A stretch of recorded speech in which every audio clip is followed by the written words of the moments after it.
Hey friends, today we're going to do a little experiment of objects that sink or float in water. So what we're really going to do is we're going to test the density of these objects. And density means we're going to test to see how much they weigh compared to their size, okay?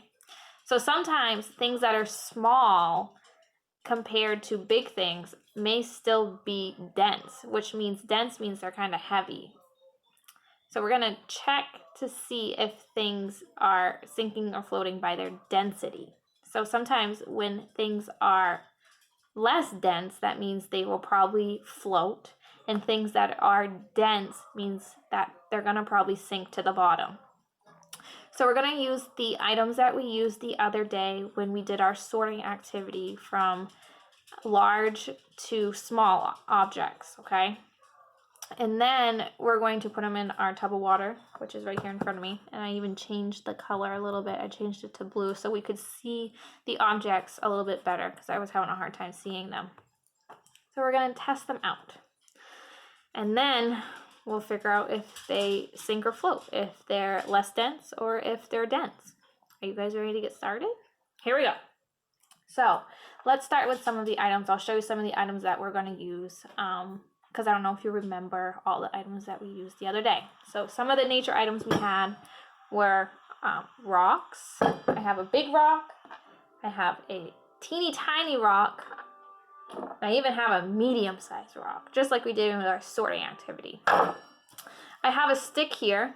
Now this stick I pretty much just pulled off the ground because inside of it is still kind of wet because it rained the other day, so it's drying out still. I have a pine cone here.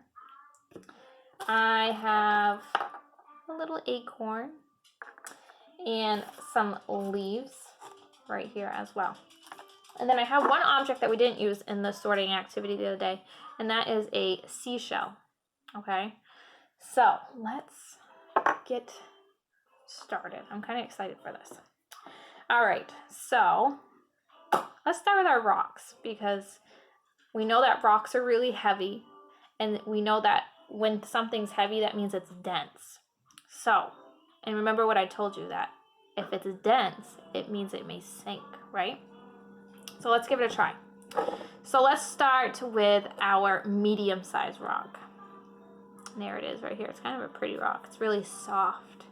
It's kind of heavy. It's not like super, super heavy, but it's kind of heavy.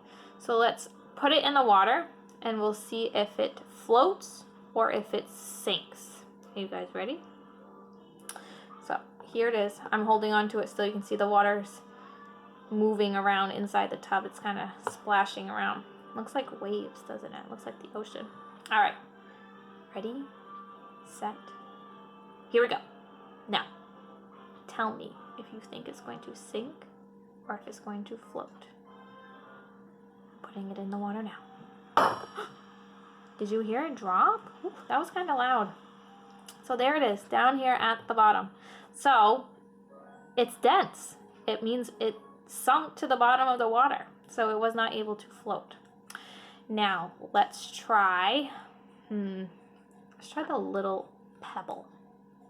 This is much, much lighter than the medium-sized rock. So I wonder if that's going to make it less dense. I wonder if that makes it going to float on top of the water. I don't know, we'll find out. It could be still dense and it may sink to the bottom. So let's test it out. You ready? I'm going to stick it right next to the other rock. I'm going to let go of it in 3, 2, 1. That one was dense as well. That sunk to the bottom of the water. Now, I think we got a theme going on. I think all the rocks are going to sink. So should we test out our last rock? The biggest one? I think yes. Now, this is much heavier than the other two. And we know that the small rock sunk to the bottom. We know that the medium-sized rock sunk to the bottom. I want you to jump 3 times if you think this rock is going to sink to the bottom. Are you guys ready to test it out? Ready? Jump. 1, 2, 3. All right. Here we go. I'm putting it in the water. I'm going to let go in 3, 2, 1. that one was dense as well. So that one sunk to the bottom. You were right, my friends. Woo, you guys are so smart. All right, I'm gonna move all our rocks over to the side here because we know that those sink, and I'll even show you what they look like in my little tub of water here. So here they are in there at the bottom. Now let's test out some other objects, okay? Let's do the pine cone. Now the pine cone, it's starting to open up, so it's starting to dry out. Pine cones hold moisture. So we're going to test this out, and moisture means it holds water. So it may hold the water in, which means it may make it dense. It may make it go down to the bottom. Or it may not, and it may just stay floating on top. Are you guys ready to test it out? So in 3, 2, 1, you can see it floating right on top. There it is. I'm not holding it. Now watch, I'm gonna submerge it in the water, and we'll see if that means, because it's going to absorb some of the water. You can see bubbles are coming out of it. All the air that's inside of the pine cone's coming out because the water's filling it up. So, oh look, there's still some more bubbles. I'm going to let go now, and we're gonna see if it rises to the top of the water or if it stays down to the bottom. You guys ready? 3, 2, 1. It's still floating. So that means it's less dense compared to the rocks. So let's test out another object. I'm gonna move it over here to the side. Should we do the leaves next? I have a green leaf, which means, remember in the video we watched this morning about the grass, the letter G? The grass had green grass and it had brown grass. Now remember, the green grass means it's living, it's alive. And the brown means it had died because of the winter. And that's exactly what happened to this leaf. It fell off the tree in the fall, and now it's all dried out. So let's test it out. So we're gonna test to see if these are less dense or if they're dense compared to our other objects, okay?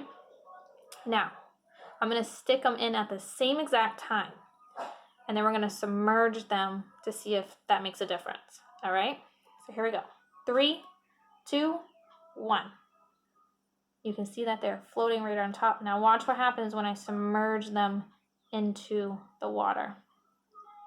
Do you think they're gonna float back to the top because they're less dense? Or do you think the water is gonna make them more dense because they're submerged under the water and air is not able to move underneath them? Are you guys ready to see? The brown leaf definitely made its way all the way up to the top, and so did the green leaf. So the leaves are less dense compared to our rock, but they are the same density compared to our pine cone. All right, let's do we're gonna do 3 more items. The next one we're going to do is our stick. Now, the stick is pretty light, so I don't know what's going to happen to this one. I don't know if it's going to be less dense. I don't know if it's going to float or if it's going to be dense and sink to the bottom. You guys ready to find out? 3, 2, 1. That one definitely is floating on top, so that means it's less dense. I'm just wiggling it around in the water. All right, I said we had 3 objects left. Which one do I want to do next? Let's do this one next. This is a piece of bark from the tree. Remember, we did this the other day when we were sorting our objects. Bark comes from the trunk of the tree. So let's test out the bark. Now, do you think it's going to sink or do you think it's going to float? Ready? 3, 2, 1. It is floating. So that means it is less dense compared to our rocks. The only thing that's sunk to the bottom is our rocks right now. The rest of our items have all stayed floating up on top. All right, we have the last item we're going to do, and it's the seashell. Now the seashell is pretty heavy. It's pretty much the same weight, I would say, as our, it's definitely not the same weight as our small rock, but it's a little bit lighter compared to our medium-sized rock. So, do you think the seashell is going to sink, or do you think it's going to float? You guys ready to find out? Now I have to show you, inside the seashell is a hole. So we know that inside the shell is hollow, right? So water is going to be able to move up in there. So that might make a difference to see if it's more dense or if it's less dense, okay? You ready to find out? In 3, 2, 1. Oh, did you see that? Did you see the bubbles come out from inside the shell? So the air, I'm going to show you again, the air that's inside of here gets moved out as the water rushes through it. So watch. I'm going to go slow this time. I'm not going to let it drop. You can see some of the bubbles come out of the shell. So that makes it dense. That makes it heavy when the water moves into it. So our shell, it sinks. It's less dense. It's dense compared to our other objects. Now, friends, I want you to look around your house or look around outside and see if you can find some maybe nature items, or you could just use some toys. And I want you to test out to see if they sink or float, if they're dense or if they're less dense. And then I want to see some pictures of these items that are floating or that have sunk. Now you can post your pictures in our Google Classroom, or you can send it to me through Remind. You can also comment on maybe some items that sink or float in our YouTube channel. I hope you guys had fun with this little experiment. I hope to see you guys soon. Bye, everyone.